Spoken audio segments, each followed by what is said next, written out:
गोव्यात कायदा आणि सुव्यवस्था का ढासळली आहे त्याचं कारण शेवटी मिळालं। विरोधकांना माझी विनंती आहे की तुम्ही मुख्यमंत्र्यांवर कायदा आणि सुव्यवस्थेसाठी उगाच टीका करू नका। कायदा सुव्यवस्था ढासळण्यासाठी मुख्यमंत्री अजिबात जबाबदार नाहीत।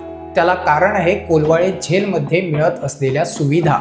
वाटेत चालताना तुम्हाला एखादी व्यक्ती भेटली आणि म्हणाली की मी तुझा खून करतो, मला कोलवाळे जेलमध्ये जायचं आहे, त्यासाठी असा मोठा गुन्हा करणे आवश्यक आहे आणि तेथेच जाऊन मला पुढचं आयुष्य घालवायचं आहे, तर तुम्ही अजिबात आश्चर्यचकित होऊ नका।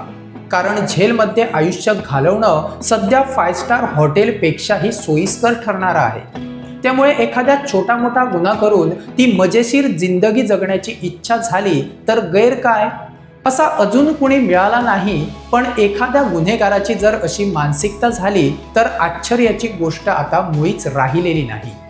कोलवाळे जेलमध्ये जो काही प्रकार चालत आहे ते पाहता असं म्हणावं लागत आहे। येथे सर्वसामान्यांच्या घरात नसेल अशा प्रकारच्या सुविधा जेलमध्ये आहेत। येथे 5G नेट चालतो, स्मार्टफोन, तंबाखूजन्य पदार्थ, सिगारेट, गांजा, चरस आणि सगळं काही। मग जेलमध्ये जगण्याची कोणाला इच्छा झाली तर त्याला दोष कसा बरं देणार? जेलमध्ये नुकत्याच झालेल्या छापेमारीत 30 फोन, सिगारेट, तंबाखूजन्य पदार्थ, गांजा, चरस सारखे पदार्थ जप्त करण्यात आले आहेत। ज्या ठिकाणी पोलिसांच्या देखरेखीखाली जेल प्रशासन चालतं तेथे आता पोलिसांना छापेमारी करावी लागत आहे आणि त्यातून अशा गोष्टी जर सापडू लागल्या तर या प्रशासनाला आणि कुठे नाक उरलं आहे? जेलमध्ये असलेल्या कैद्यांनी फोनवरून पीडितांना धमकी देण्याचे प्रकार याआधी अनेक वेळा उघड झाले आहेत। कैद्यांना म्हणे तशा पद्धतीची सोयच उपलब्ध करून देण्यात आली आहे। काही पोलीस कैद्यांना त्यांना हवं ते आणून जेलमध्ये पुरवत आहेत आणि ही गोष्ट जेलमध्ये झालेल्या छापेमारीतून प्रत्येक वेळी उघड झाली आहे। अशा बेकायदेशीर गोष्टींची पुरवण करणाऱ्या पोलिसांना याआधी पकडून निलंबन करण्यातही आले आहे। अनेक वेळा बदल्याही झाल्या, पण काय करणार? पोलीसही म्हणे जेलमध्ये ड्युटी करणं म्हणजे पगाराला हात लावण्याची गरज नाही असं समजत आहे। सगळ्यांच्याच बाबतीत असं असू शकत नाही, पण काहींचं खरंच आहे। तंबाखूजन्य पदार्थ बाहेर 10 रुपयांनी मिळते, त्याची किंमत जेलमध्ये म्हणे 50 रुपये आहे। गांजा ड्रग्सची किंमत बाहेरच एवढी मोठी, ती जेलमध्ये किती असेल त्याचा विचार करा।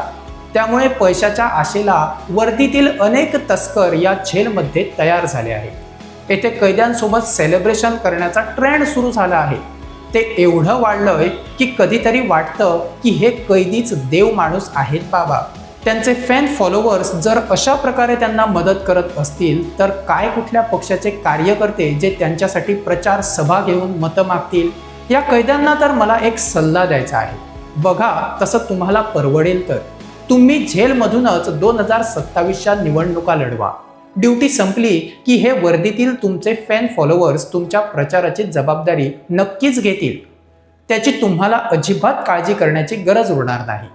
जसे आता तुम्ही जेलमध्ये बसून पीडितांना धमक्या देतात ना, तशाच प्रकारे जेलमध्ये बसून प्रशासनही चालवा।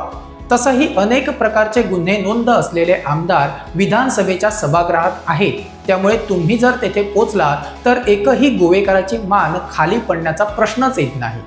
किती दिवस गुन्हेगार म्हणून जगणार? आमदार होऊन बघा ना। जशी आता तुम्हाला बेल मिळाल्यावर जेलच्या बाहेर गर्दी होते, त्याहून अधिक गर्दी तुम्हाला पाहायला मिळेल। तुमची दहशत बघून कित्येक जण तुमच्या विरोधात फॉर्म देखील भरणार नाहीत, त्यामुळे निवडणूकही होणार नाही आणि तुमची बिनविरोध निवड होईल। उगाच लोकांचाही वेळ वाया जाणार नाही। तुमच्या दहशतीने प्रशासन देखील वेळेत लोकांची कामे पूर्ण करून देतील। पटलं तर करून बघा। जसे महाराष्ट्रात बेड्या घालून गुंडांना फॉर्म भरायला आणले जातात, तसं तुमच्या बाबतीत अजिबात होणार नाही। तुम्हाला थाटात जेलमधून बाहेर काढून फॉर्म भरला जाईल। मला वाटतं अशा प्रकारच्या आणखीन 3-4 जेल बांधून सगळ्या गुन्हेगारांचा अशा पद्धतीने विकास करून टाका।